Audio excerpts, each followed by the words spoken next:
اسلام زندہ باد، اسلام زندہ باد، اسلام زندہ باد، اسلام زندہ باد۔ الحمد للہ رب العالمین والعاقبۃ للمتقین والصلاة والسلام علی سید الانبیاء والمرسلین، اما بعد فاعوذ باللہ من الشیطان الرجیم، بسم اللہ الرحمن الرحیم۔ ووجدك ضالا فہدی، صدق اللہ العظیم، والحمد للہ رب العالمین۔ میرے آقا کے پیارے غلاموں، نوجوان ساتھیوں اور بزرگوں، السلام علیکم ورحمۃ اللہ تعالی وبرکاتہ۔ آئیے سب سے پہلے اپنے آقا و مولا حضور تاجدار مدینہ، سرور قلب و سینہ، احمد مجتبی محمد مصطفیٰ صلی اللہ تعالی علیہ وآلہ وسلم کی بارگاہ میں جھوم جھوم کا درود شریف کا نذرانہ عقیدت پیش کریں، پڑھیں بآواز بلند، اللہم صلی علی سیدنا صفینا مولانا محمد مبارک وسلم، صلو علیہ صلاۃ و سلام علیک یا رسول اللہ صلی اللہ تعالی علیہ وآلہ وسلم۔ میرے مسلمان بھائیوں، حضور اقدس صلی اللہ تعالی علیہ وآلہ وسلم کی ولادت با سعادت کے بعد پرورش کے لیے قبیلے بنی سعد کی دائی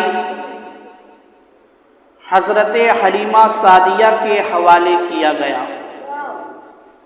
حضرت حلیمہ سعدیہ جو ہے قبیلے سعد سے تعلق رکھنے والی تھی، اور انہوں نے ایمان کو بھی قبول کیا ہے۔ جب میرے آقا سرکار دو عالم صلی اللہ تعالی علیہ وآلہ وسلم نے اپنی نبوت کا اعلان کیا اور دائرے اسلام میں آنے والی جو خواتین ہیں، جو صحابیہ ہیں، ان میں ایک نام حضرت حلیمہ سعدیہ کا بھی ہے۔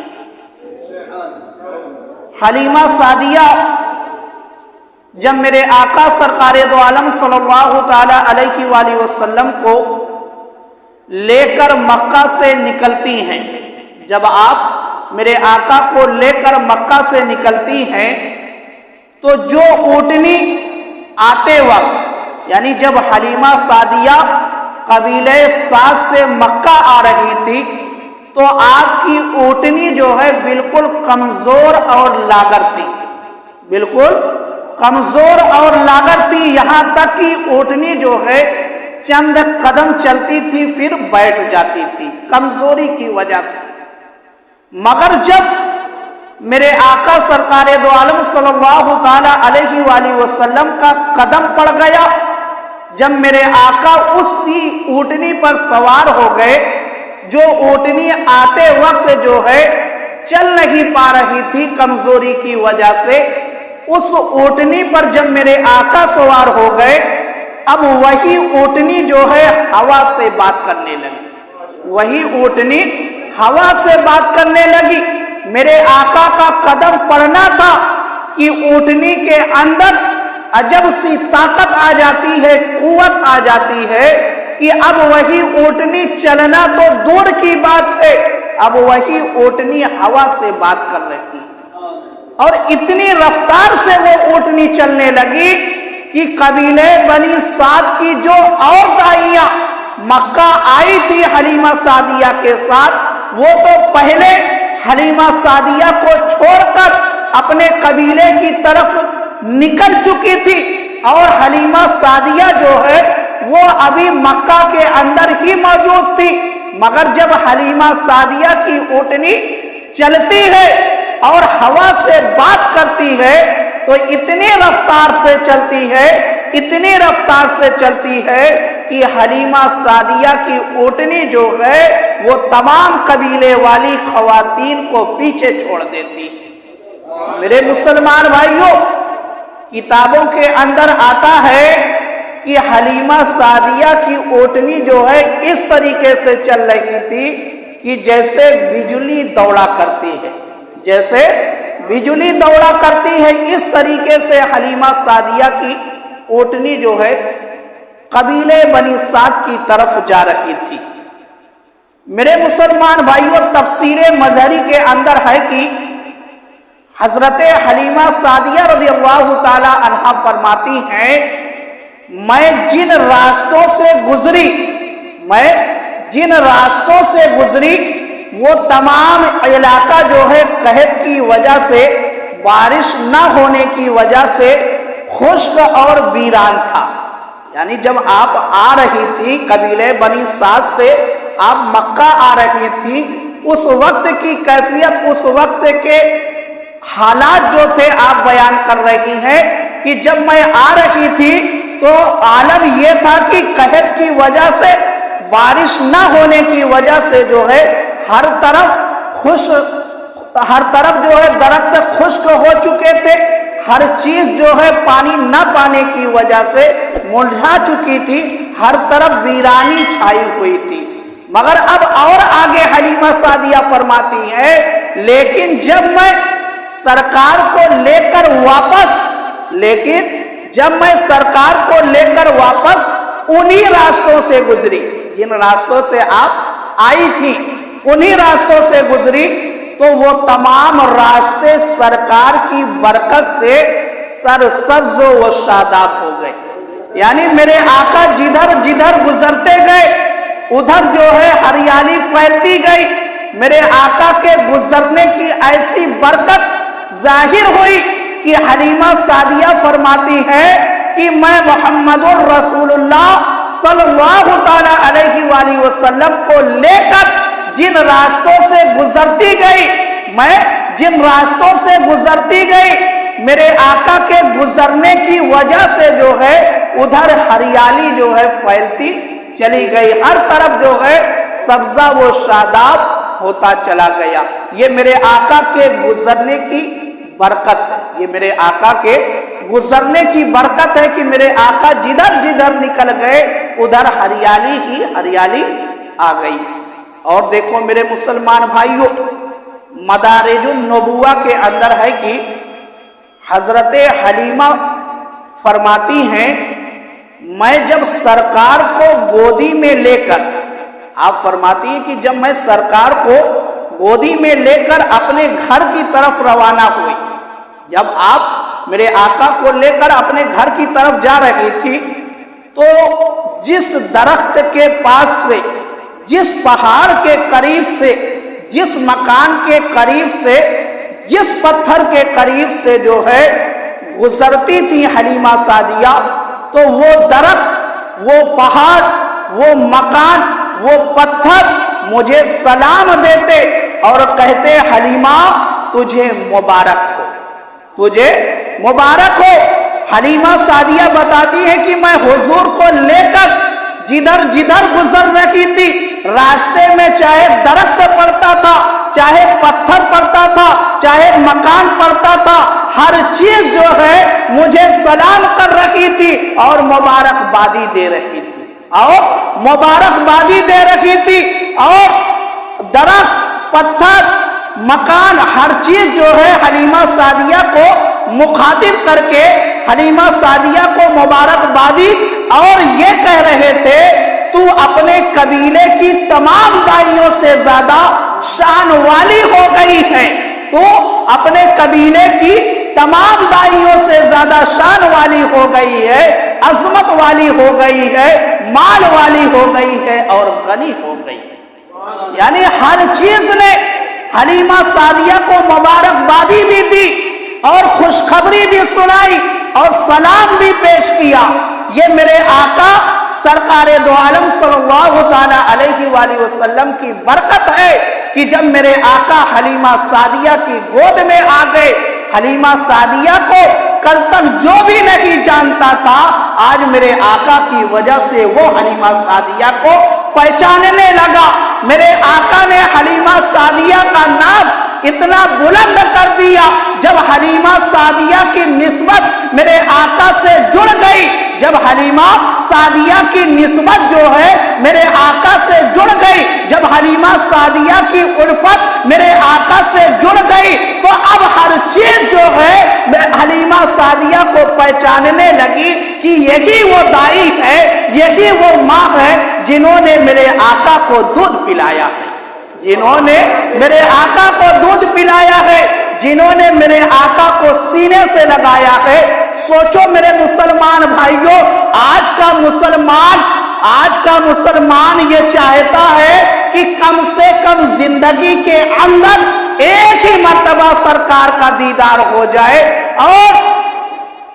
اور حضرت جبریل سے پوچھو میرے آقا کے تلوے چومنے کے لیے جنہوں نے اپنی آنکھوں کو استعمال کیا ہے، میرے آقا کے تلووں کو چومنے کے لیے حضرت جبریل نے اپنے لب کا استعمال کیا ہے۔ اب آپ یہاں سے اندازہ لگائے کہ اہل ایمان ایک مرتبہ زیارت کے لیے تڑپتے ہیں، جبریل اپنا لب لگاتے ہیں، جبریل اپنی آنکھ لگاتے ہیں میرے آقا کے تلووں سے، تو اس حلیمہ کا مقام کتنا بلند ہوگا، اس حلیمہ کی عظمت کیا ہوگی کہ جنہوں نے ہر وقت اپنے سینے سے میرے آقا کو لگایا ہے، جنہوں نے اپنے سینے سے میرے آقا کو لگایا ہے، جنہوں نے ہر وقت میرے آقا کا دیدار کیا ہے، وہ سینہ کیسا سینہ ہوگا، وہ آنکھ کیسی آنکھ ہوگی، وہ آنگن کتنا مبارک آنگن ہوگا جس آنگن میں میرے آقا کھیلا کرتے تھے۔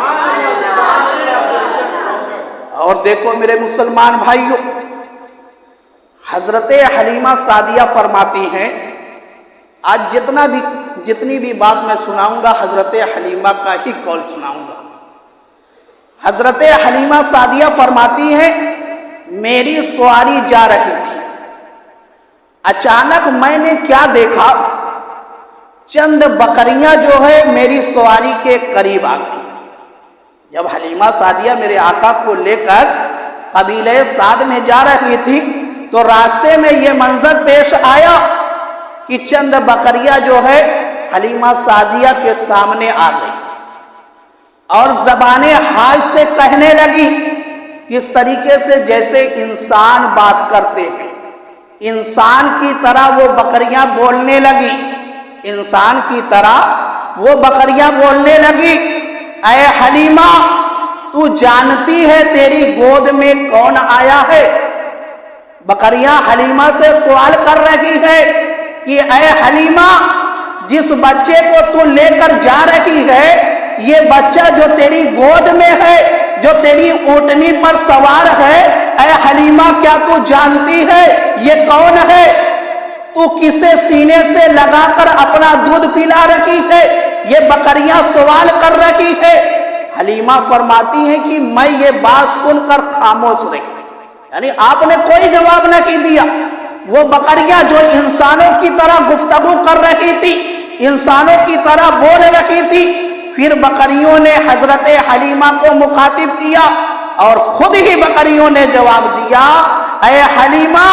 تیری گود میں خالق کائنات کا پیارا حبیب، تمام انسانوں سے بہترین ہستی جناب محمد الرسول اللہ صلی اللہ تعالی علیہ وآلہ وسلم تشریف لا چکے ہیں۔ یعنی جانور بھی جانتے ہیں کہ میرے آقا ہے، ان کا مقام کتنا بلند ہے، جانور بھی یہ جانتے ہیں کہ یہ اللہ کے حبیب ہے، جانور بھی یہ جانتے ہیں کہ یہ خیر البشر ہے، مگر یہ دو ٹانگ کے اندھے جو ہے وہ میرے آقا کو اپنی طرح بشر کہتے ہیں۔ سوچو میرے مسلمان بھائیوں، جب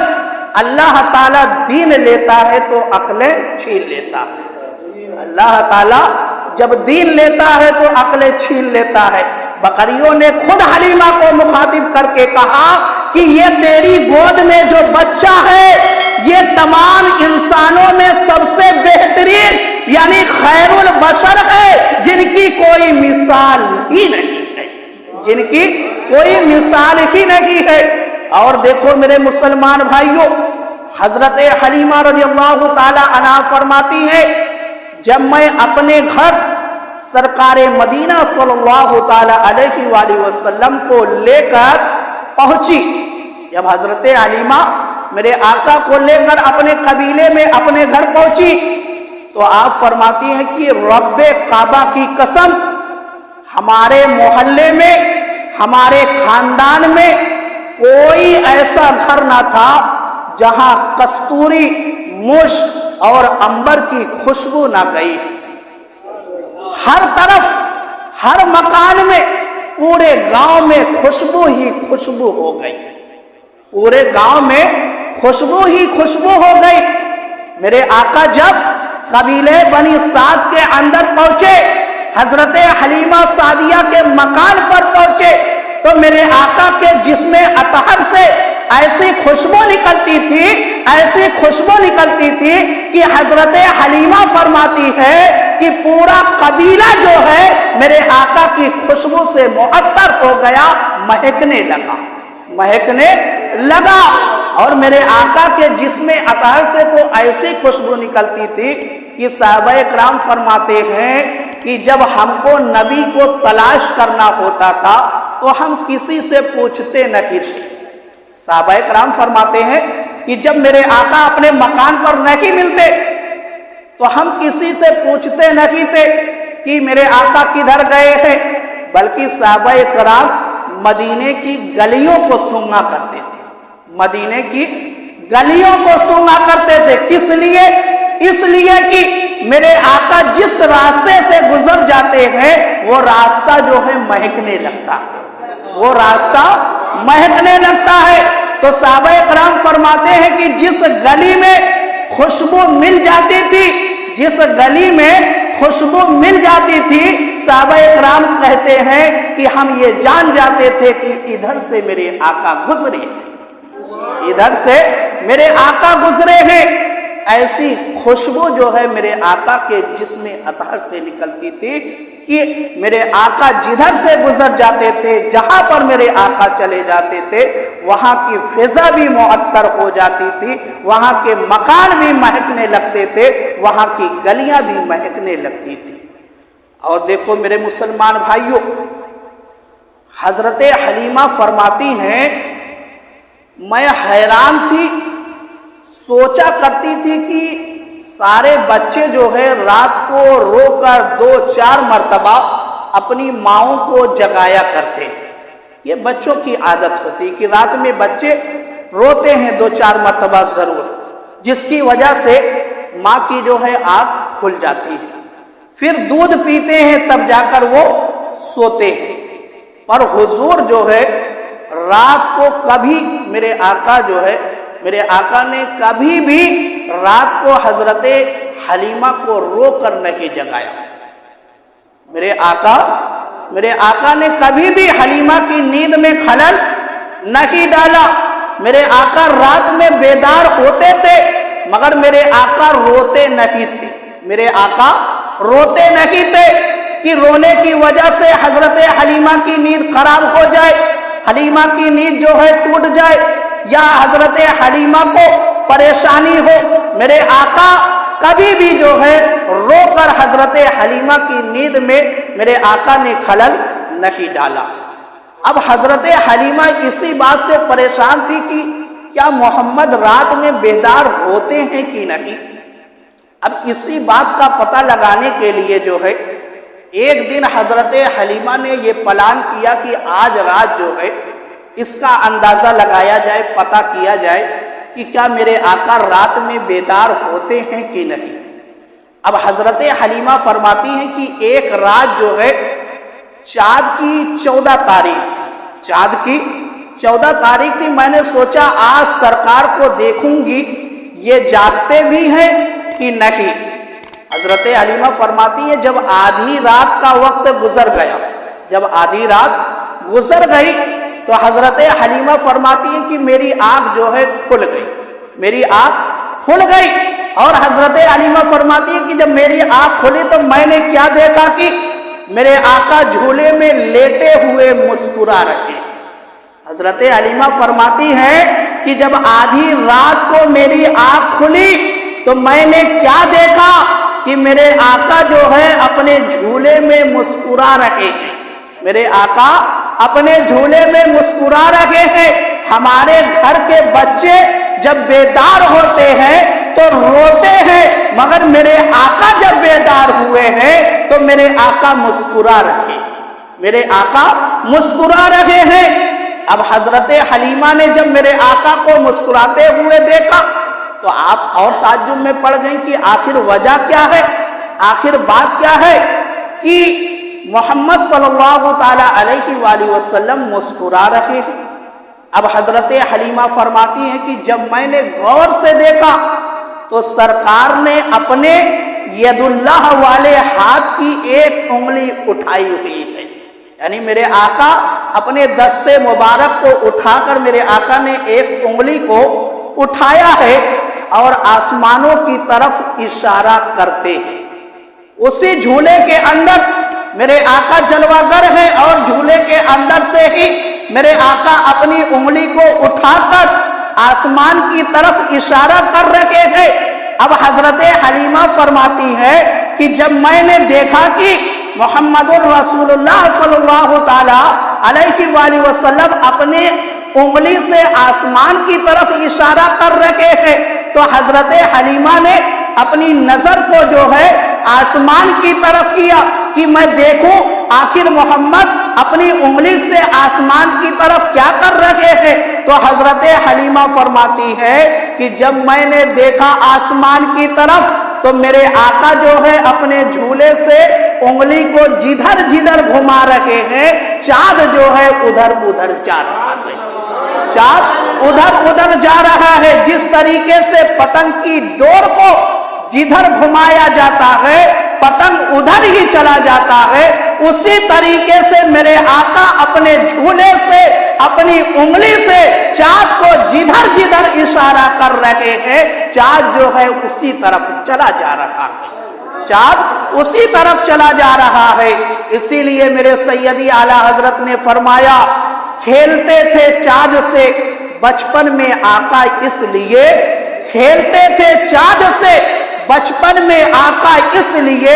یہ سراپا نور تھے، وہ تھا کھلونا نور کا، یہ سراپا نور تھے، وہ تھا کھلونا نور کا۔ چاند جھک جاتا جدھر انگلی اٹھاتے مہد میں، چاند جھک جاتا جدھر انگلی اٹھاتے مہد میں، کیا ہی چلتا تھا اشاروں پر کھلونا نور کا، کیا ہی چلتا تھا اشاروں پر کھلونا نور کا۔ اور حضرت حلیمہ سعدیہ فرماتی ہے کہ ایک دن جو ہے میری پڑوسن مجھ سے بولی، اے حلیمہ تیرا گھر ساری رات روشن رہتا ہے، آج تو روشنی کا انتظام ہوتا ہے، بہت آسانی سے ہم اپنے گھر کو روشن کر سکتے ہیں، یعنی اپنے گھر کے اندر اجالا کر سکتے ہیں، مگر اس زمانے میں اتنی آسانی سے گھر کے اندر اور پوری رات اجالا کرنا آسان بات نہیں تھی، کیونکہ لوگ لکڑیوں کو جنگل سے چن کر لاتے تھے تب پھر جلاتے تھے، اور پوری رات جلانے کے لیے کتنی ساری لکڑیاں چاہیے۔ تو اس لیے پڑوسن نے جو ہے تعجب میں یہ پوچھا کہ اے حلیمہ آخر بات کیا ہے، آخر وجہ کیا ہے کہ تیرے گھر جو ہے، تیرے گھر کے اندر سے جو ہے پوری رات روشنی اٹھا کرتی ہے، آخر تو کس لیے جو ہے پوری رات روشنی کر کے رکھتی ہے؟ تو میرے آقا سرکار دو عالم صلی اللہ تعالی علیہ وآلہ وسلم کی رضائی والدہ فرماتی ہے، حضرت حلیمہ سعدیہ فرماتی ہیں کہ اے میری بہن، میں نے جو ہے کبھی اپنے گھر کے اندر روشنی کی ہی نہیں، میں نے اپنے گھر کے اندر کبھی روشنی کی ہی نہیں۔ تو اس پڑوسن نے کہا کہ پھر تمہارے گھر سے یہ روشنی اڑتی کیوں ہے؟ تو حضرت حلیمہ سعدیہ نے فرمایا کہ اے میری بہن، اگر تم تعجب کی وجہ سے پوچھ رہی ہو تو میں تم کو بتا دیتی ہوں کہ میں نے جب سے اپنے گھر محمد الرسول اللہ صلی اللہ تعالی علیہ وآلہ وسلم کو لے کر آئی ہوں، اس وقت سے جو ہے میں نے کبھی اپنے گھر کے اندر آگ جلائی ہی نہیں، کیونکہ محمد کے چہرے سے ایسا نور پھوٹتا ہے، ایسا نور پھوٹتا ہے کہ میرا پورا گھر جو ہے اسی روشنی سے جگمگایا کرتا ہے، اسی روشنی سے میرا پورا گھر جو ہے جگمگایا کرتا ہے۔ میں نے کبھی اپنے گھر کے اندر روشنی کی ہی نہیں، میں نے اپنے گھر کے اندر کبھی روشنی کی ہی نہیں۔ میرے آقا کے چہرے انور سے ایسی روشنی پھوٹتی تھی کہ ہر طرف جو ہے اجالا ہی اجالا ہو جایا کرتا تھا۔ اور دیکھو میرے مسلمان بھائیوں، حضرت حلیمہ سعدیہ فرماتی ہے میرے پاس جو ہے 7 بکریاں تھیں۔ کب؟ جب میرے آقا حضرت حلیمہ سعدیہ کے گھر تشریف نہیں لے گئے تھے، اس وقت جو ہے حلیمہ سعدیہ کے پاس صرف 7 بکریاں تھیں۔ اور حضرت حلیمہ فرماتی ہے میں نے حضور کا مبارک ہاتھ ان بکریوں پر پھیرا تو اس کی برکت سے جو ہے بکریاں اتنا دودھ دینے لگی کہ ایک دن کا دودھ جو ہے 40 دن کے لیے کافی ہو جاتا تھا۔ یعنی جب حلیمہ سعدیہ میرے آقا کو اپنے گھر لے کر گئی تو میرے آقا کے دستے مبارک کو جو ہے حلیمہ سعدیہ نے اپنی بکریوں کی پیٹھ پر رکھ دیا، اپنی بکریوں کی پیٹھ پر میرے آقا کے دستے مبارک کو رکھ دیا،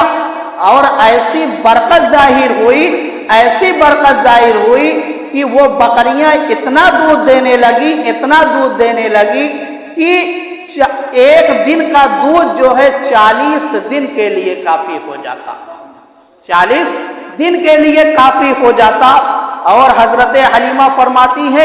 اتنا ہی نہیں، میری بکریوں میں بھی اتنی برکت ہوئی کہ 7 سے جو ہے 700 ہو گئی، 7 سے 700 بکریاں ہو گئی۔ یہ میرے آقا کے دست اقدس کی برکت سے، میرے آقا کے دست اقدس کی برکت سے کہ حلیمہ سعدیہ کے پاس صرف 7 بکریاں تھی، مگر میرے آقا کا دست مبارک لگ گیا تو حلیمہ سعدیہ کے گھر میں جو ہے 700 بکریاں ہو گئی، 700 بکریاں ہو گئی۔ اور جو یہ آج کہتے ہیں کہ جن کا نام محمد یا علی ہے وہ کچھ نہیں کر سکتے، ان کو ان واقعات کو پڑھ کر اپنے آنکھوں کو کھولنا چاہیے کہ میرے آقا سرکار دو عالم صلی اللہ تعالی علیہ وآلہ وسلم کا دست مبارک جس پر لگ گیا، جب اس کا یہ عالم ہے تو میرے آقا اگر کرنے پر آ جائے تو پتہ نہیں کیا کیا ہو سکتا ہے۔ اور دیکھو میرے مسلمان بھائیوں، حضرت حلیمہ سعدیہ فرماتی ہیں قبیلے والے جو ہے ایک دن مجھ سے بولے، جب میرے آقا سرکار دو عالم حضرت حلیمہ کے گھر تشریف لے گئے اور حلیمہ کا سارا گھر جو ہے اس سارے گھر کے نظام جو ہے تبدیل ہو گئے، بدل گئے، تو قبیلے والے جو ہے ایک دن بولے کہ اے حلیمہ ان کی برکتوں سے جو ہے ہمیں بھی حصہ دو۔ جب حلیمہ کے گھروں میں بکریوں کی تعداد میں اضافہ ہو گیا اور حلیمہ کے حالات جو پہلے تھے اس میں تبدیلی آ گئی، اور دیکھا قبیلے والوں نے کہ اس بچے سے اتنی برکت جو ہے ظاہر ہو رہی ہے، تو قبیلے والوں نے کہا کہ اے حلیمہ اس مبارک بچے سے جو ہے ہم کو بھی کچھ حصہ دو۔ اب وہی حلیمہ سعدیہ ہے۔ دیکھو میرے مسلمان بھائیوں، حلیمہ سعدیہ نے جب کئی مرتبہ یہ طعنہ سنا اور لوگوں کے کہنے پر جو ہے یعنی آپ کے قبیلے والی جو عورتیں تھیں وہ بار بار یہ کہہ رہی تھی کہ اے حلیمہ سعدیہ ہم کو بھی کچھ اس بچے کی برکت کا حصہ دو،